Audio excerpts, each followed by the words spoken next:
ভগ্নাংশের গুণিতক এবং লসাগু 2/1, 8/5 এবং 16/9 এই ভগ্নাংশগুলোর লঘিষ্ঠ সাধারণ গুণিতক বা লসাগু নির্ণয় করতে হবে। সাধারণ গুণিতক হলো এমন সংখ্যা যেগুলো অন্য কয়েকটি সংখ্যা দ্বারা নিঃশেষে বিভাজ্য।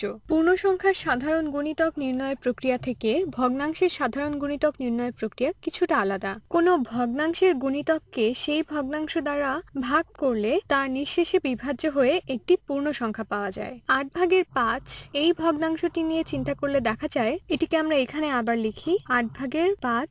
এর গুণিতক হিসেবে এমন একটি ভগ্নাংশ নিতে হবে যার হর 8-এর গুণনীয়ক এবং লব হলো 5-এর গুণিতক। কারণ ওই ভগ্নাংশটিকে যখন 8/5 দ্বারা ভাগ করা হবে তখন এর সাথে 8/5 গুণ হয়ে 8/5-এর লব ও হর পারস্পরিক স্থান বিনিময় করবে। আমরা ধরি এমন একটি ভগ্নাংশ হলো 4/5।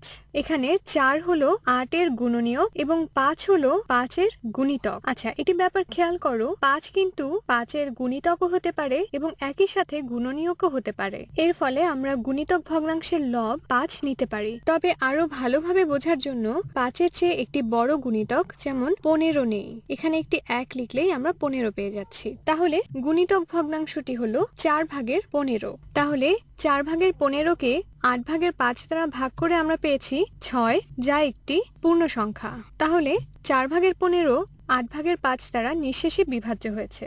তাহলে বলা যায় 4/15 8/5-এর একটি গুণিতক। গুণিতক ভগ্নাংশটির লব ও হর এভাবে নির্দিষ্ট করে না নেওয়া হলে, অর্থাৎ লব প্রদত্ত ভগ্নাংশের গুণিতক এবং হর প্রদত্ত ভগ্নাংশের গুণনীয়ক এভাবে না নেওয়া হলে প্রদত্ত ভগ্নাংশটি দ্বারা এটি নিঃশেষে বিভাজ্য হতো না। তাই গুণিতক ভগ্নাংশটির হর হবে প্রদত্ত ভগ্নাংশের হরের গুণনীয়ক এবং লব হবে প্রদত্ত ভগ্নাংশের লবের গুণিতক, এবং এটা তাই হয়েছে।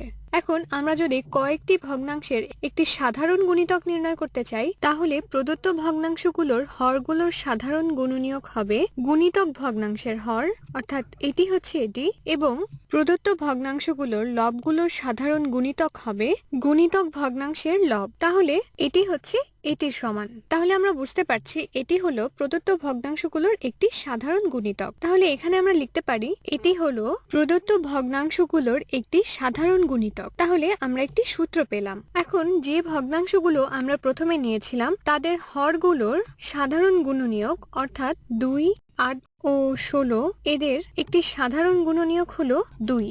এই ভগ্নাংশগুলোর লবগুলোর একটি সাধারণ গুণিতক, অর্থাৎ 1, 5 এবং 9-এর একটি সাধারণ গুণিতক হলো 45।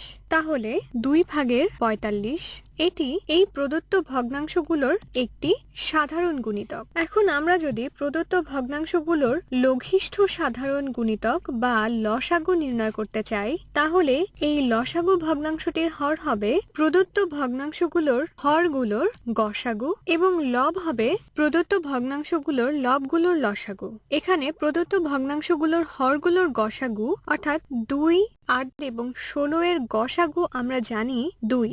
আবার প্রদত্ত ভগ্নাংশগুলোর লবগুলোর লসাগু, অর্থাৎ 1, 5 ও 9-এর লসাগু, এটি আমরা জানি 45।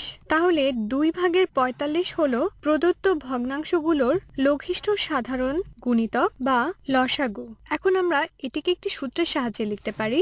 প্রদত্ত ভগ্নাংশের লসাগু হলো প্রদত্ত ভগ্নাংশগুলোর লবগুলোর লসাগু ভাগ প্রদত্ত ভগ্নাংশগুলোর হরগুলোর গসাগু, অর্থাৎ প্রদত্ত ভগ্নাংশগুলোর হরগুলোর গসাগু দ্বারা প্রদত্ত ভগ্নাংশগুলোর লবগুলোর লসাগুকে ভাগ করলে প্রদত্ত ভগ্নাংশের লসাগু পাওয়া যাবে।